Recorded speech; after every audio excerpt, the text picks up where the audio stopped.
Go ahead. For the mystery of iniquity doth already work. Only through the Roman Empire. Go ahead. Only he who now letteth will let until he be taken out of the way. The only reason why you devils are in power because the Most High allowed you to be in power, to stay in power. But now, time and chance happeneth to all men. It's your time. Go ahead. And then shall that wicked be revealed, whom the Lord shall consume with the spirit of his mouth. Now, the Lord is speaking through me. The Lord is speaking through these elders, and the Lord is speaking through these brothers, these up-and-coming, these leaders of these other camps, all right? By the way, we have two brothers from Indiana. Raise your hand. Let the world know. Give your name. Shalom, my name is Tobiah. Shalom, Damashapat. Okay? So that's the gathering of Israel, man. All right? Go ahead. It says, and then shall that wicked be revealed, whom the Lord shall consume with the spirit of his mouth, and shall destroy with the brightness of his coming. Right. Now, you're being revealed through the Most High's mouthpieces, who are the prophets of the Most High, and shall be destroyed by the brightness of his coming. The destruction part is when the Lord comes back with the ships and destroy this place. So we're that close to the destruction of Babylon the Great. So I'm going to pass it to the brothers. Yeah, that's right, man. The Most High, through the Spirit of Yahweh B'Shem Yahushua, is bringing his kingdom down, and he's bringing his kingdom down by way of information, man. Well, primarily the scriptures, that's the main information, but also through these other documents, okay, and these other facts that through the Spirit of the Lord Yahweh Yahushua revealed to Elder Tahar and certain other elders and brothers, like this document, that the documents we bringing out. Now we write down here, and not only is the slave monument back there, which that's pretty much, that's hallowed ground. That's the burial ground, man. But you want to know what? They try to single out certain areas and say, well, that whole damn building, this whole city is a big burial ground, man. If I can say this real quick, yeah, and then like that burial ground there, there's only like less than a half an acre there left, because the whole, even where the buildings are set up on, that's actual part of the actual burial ground. But they only allowed that little portion right there, which is less than a half an acre, to be set up as a monument for the slaves' graves. Yeah, exactly. And that building right over there, and in front of us, we have the court buildings. The whole court system, the New York City court system, is based down here. I don't know if you could pan the camera around there for a hot second, if possible, just so that people can see. Right behind us, there's a whole goddamn Lafayette Street, which that's the so-called New York City court system. Is the whole so-called New York City judicial system. That's what you're looking at right there. Because over there they got the tombs where they lock you up. If you get locked up anywhere in New York City, you get locked up in the Bronx. They'll bring you to the local precinct or the local county jail. But 9 times out of 10, if you're going to do some time, that's for Manhattan. That's right, because you right, Salakia, because each borough has its own county lockup. Like if you get locked up in the Bronx, they got a central booking in the Bronx. Well, for anywhere in Manhattan, you get locked up. If you get arrested in New York City, where like if you're in Harlem, if you're anywhere down in Manhattan, they're gonna bring you to the tombs, man. Because Brooklyn, I used to live in Brooklyn years ago. Brooklyn has its own central booking. House of Detention, which I know where the place is right down there on Atlantic Avenue over there. Right there, that's Brooklyn's central booking. But that right there is Manhattan central booking. You get locked up anywhere. If you get locked up in Harlem, anywhere in New York City, they're going to bring you there, man. But that right there, when you look at it, like the brothers panned on it, it looks just like it's a replica of ancient Rome. So they set up this kingdom, and they totally designed it with the laws, with the buildings, the Roman numerals, after ancient Rome. Why? Because human beings are reincarnated, animals are reincarnated, but what you're going to find out is that kingdoms, actual daggone kingdoms, are reincarnated, man. Now, ancient Rome and Greece, America's that all rolled in one. That's Greece and Rome. We here. Those actual so-called societies and kingdoms have been reincarnated in a whole different part of the world, man. But it's the same damn place. So in Rome, in ancient Rome, they had the Israelites as slaves. So when America was set up over here, when them devils first started coming across this water and setting up shop over here and conquering the so-called native tribes, they brought the Israelites over here and had the Israelites as slaves over here in the New Rome. So we bringing out some of the atrocities, all right, and the information on how the Israelites, so-called Negroes, which the white man, even in the Africans, they keep pushing that African crap, which he knows damn well that they were Israelites, man. Okay? Now, Elder Gabar going to bring out some of these documents, man. Yeah, this is from rents.com. And just like Elder Tar mentioned, the so-called Jews were the ones that was the heaviest in financing the slave trade, financing the slave ships. And this is just one of many articles which backs that up. And again, like I said, this is from rents.com entitled Jewish Involvement in Black Slave Trade to the Americas. And it's dated February 24th, 2006. It says the following passages are from Dr. Raphael's book, Jews and Judaism in the United States, a documentary history. Jews, and when they say Jews, they're talking about so-called Jews, which are really known in the Bible as Edomites. All right, they come from the nation of Edom, Esau. All right, the so-called Jews. The the Amalekites in particular. Yep. The Amalekites, but it's really Amalek. Who are Amalek? Those are Edomites of the tribe of Amalek, because the Edomites, they had tribes too, man. Just like Jacob brought forth these different sons, and those sons multiplied into tribes. Right. Esau also had sons, and the sons of Esau multiplied into tribes amongst the nation of Esau. Yep. So amongst the Edomites, the head house of Esau was Amalek, man. Amalek, yep. And that's why the so-called Jews, these fake Jews, run everything, because they're the head of Esau. So in this kingdom, they're in the top seat. So these Amalekites, those are the so-called Jews, man. Revelations, the 2nd chapter, is talking about them in particular. Amalek, man. Right. So keep in mind, when you hear me say Jews from this article, you know exactly who we're talking about. We're talking about the so-called Jew. Jews also took an active part in the Dutch colonial slave trade. Indeed, by laws of Recife and Mauricia congregations, 1648, included an imposter Jewish tax of 5 soldos for each Negro slave a Brazilian Jew purchased from the West Indies Company.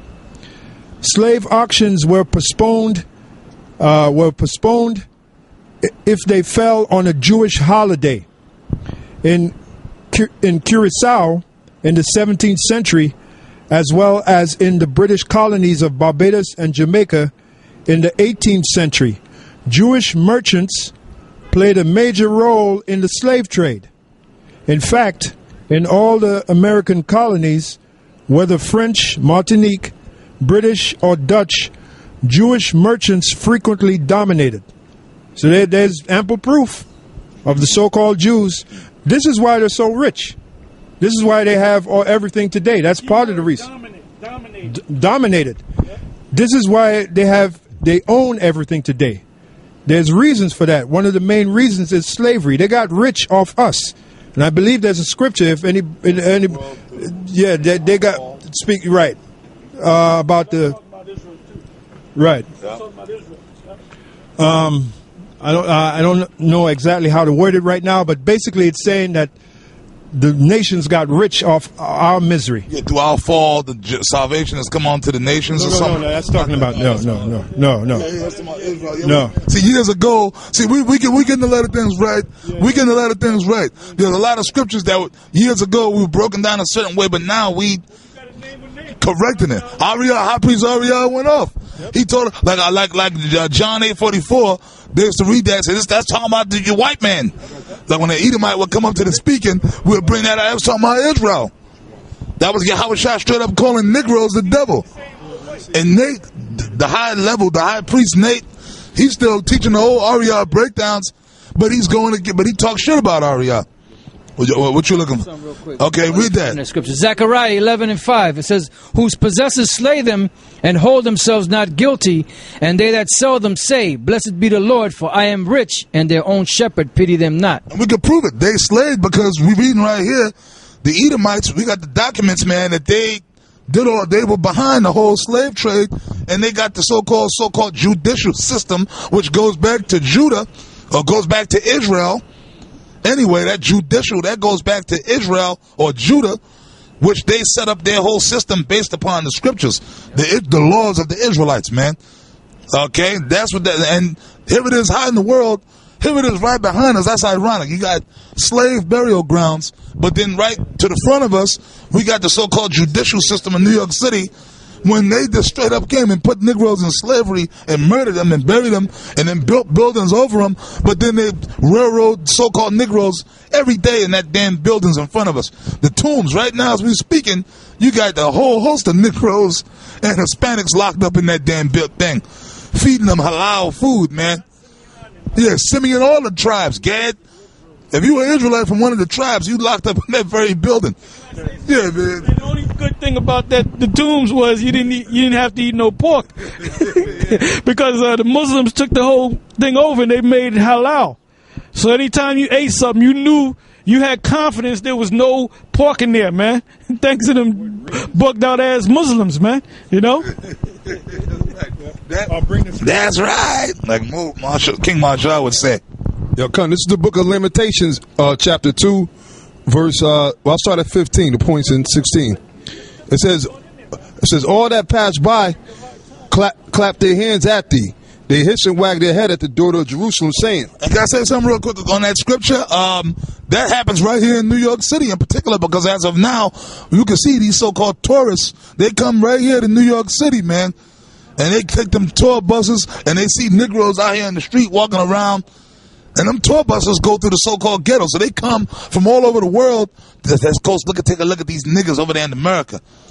Right? They come here and they walk around and they take pictures of Jake and Ephraim and the other tribes out there in the street.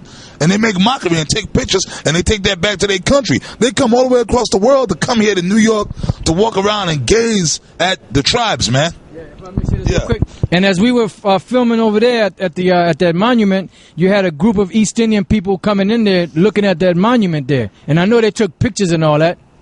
Yeah. So, Edomites, it was a group of Edomites here coming to see the slave burial ground, man.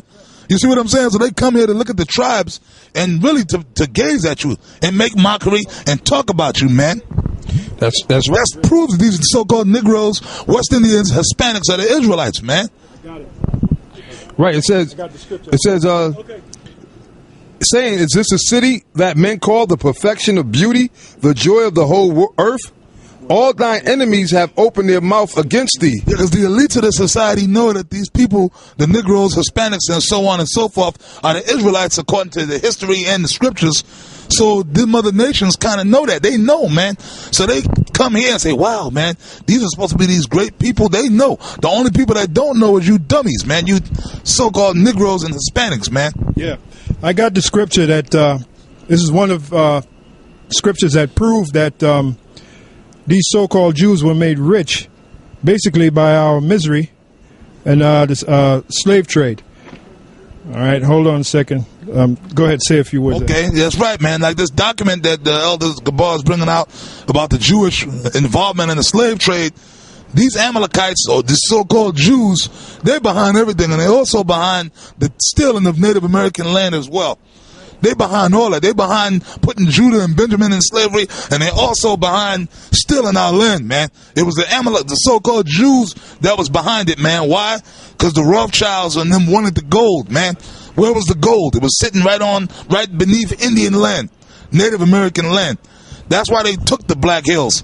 That's why they sent George Armstrong Custer on that expedition into the Black Hills out in South Dakota, because it was gold out there. So Custer was working for the Rothschilds, man. That's why he went out there. That's why his orders pretty much was to rouse the Indians and get them out of there, man, so that the miners could go in there. That was the whole purpose. The army was sent in to protect the miners from Indian attack, because they had no right being on that land. so said the treaty. But the white man still went up in there anyway. So they said, look, we got to send the army in there to kick these Indians in the ass, get them on reservations in certain areas so the miners could come in and round up that gold for the bankers, man. Okay, so that was Amalek behind all that, man. Yep. This is found in the book of Revelation 18 and 13, beginning at 13. And cinnamon and odors and ointments and frankincense and wine and oil and fine flour and wheat and beasts and sheep and horses and chariots and slaves and souls of men, and the fruits that thy soul lusted after are departed from thee. This is after America's destruction, right? And all things which the souls of men, who really benefited from that? You so-called Jews. The slaves, the souls of men. We're standing here on the burial ground of what? Of the souls of the men that you destroyed. All right? The soul. Can I say something too? I'm sorry. Also, the souls of men is talking about that chip. That chip, man. Y'all want to put that chip in the people, man. And you want to make these people actual fucking living, breathing slaves with the doctrine of Satan, man. That's when you want to set up this new world order. Just like when you went, you had the real Africans go in the neighborhood huts back in Africa after we fled Jerusalem from Roman persecution, and we fled into Africa. You had the real Africans come in the neighborhoods and grab up Jake and carted them down to the slave ships, which you financed, you so-called Jews. Then you had to make that passage from Africa to America. And as I was reading the document, which Elder Tar printed, all right, I was reading the document, and some of these Jakes were lying in human excrement, that shit, for about 3 months, because the journey took from Africa to America, the journey took about 3 months. And they would lie on them ships. Now imagine this. Play this picture in your head. You got Jakes laying in human excrement shit for about 3 months, which it took the length of the trip. All right? And you so-called Jews, your descendants, you're responsible for that. And you don't want that information coming out. You don't want it coming out. That's why when we make videos like this, you will delete it. You will get rid of it. If you say something real quick, and the main companies that they used was the British East India Company and the West East India Company, which was them so-called Jews that owned those ships, that rented those ships out to these people that were to the other Edomites that were shipping the Israelites from West Africa over here to this side of the world as slaves. That's right. Yeah. That's right. Yeah, you mentioned the West East British East India Company. One of the owners of that company was a man by the name of Elihu Yale, and he was the founder of Yale University. And that's one of the most prestigious universities in this country, Yale and Harvard. If you have a child that goes to that's accepted to Yale or Harvard, you know, you doing something, all right? You're doing good. You're doing damn good. You up there, all right? You got a lot of money, or your son is a double genius, okay? But anyway, it was Elihu Yale that he founded Yale University, which that was his name. And we did a special on that about maybe 6 months ago, right. On the on Yale University, and we focused on what's this tomb? What's that? The Skull and Bones. The Skull and Bones. Yeah. All right. Yeah. And what I found out, I did some research. I had a whole lot of documentation, and I found out that there's several secret societies up there at Yale University, man. Wolfhead, I think Key and Scroll. There's many of them, and most of your newscasters, politicians, captains of industry, CEOs, bank presidents, most of your prestigious people, they come out of these